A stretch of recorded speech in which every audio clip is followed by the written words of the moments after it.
Azərbaycanda güclü zəlzələ gözlənilirmi? Bununla bağlı bir xəbərimiz, daha doğrusu açıqlamamız olacaq. 11 dekabr tarixli və gündəm xəbərin efirində bu xəbər diqqətinizə çatdırırıq. Belə ki, dekabrın 9-da Qubada 3,3 və bugün də Xəzər dənizində isə 3,8 maqnitudalı zəlzələlər baş verib və hər iki zəlzələ ölkəmizin seysmik aktiv zonalarında qeydə alınıb və bu təbii haldır. Azərbaycan ərazisi, o cümlədən Xəzər dənizi seysmik cəhətdən aktiv bölgə hesab olunur və belə ərazilərdə zaman-zaman 3 və daha aşağı maqnitudalı zəif zəlzələlər baş verir.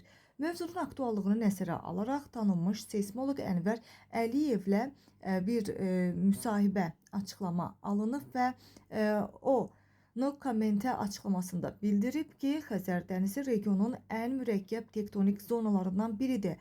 3, 4, bəzən də 5-ə qədər maqnitudalı zəlzələlər tamamilə mümkündür və hiss olunan zəlzələ halı da arzu olunmaz deyil. Lakin mövcud geoloji şəraitə baxmayaraq, Azərbaycanda dağıdıcı və güclü zəlzələ ehtimalı yüksək deyil.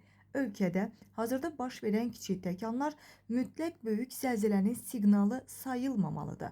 Lakin seysmik aktivlik olduğu üçün risk heç zaman sıfır deyil və vətəndaşlar tikinti sektoru və yerli idarəetmə daima ehtiyatlı olmalıdır deyə açıqlamasında bildirib Ənvər müəllim.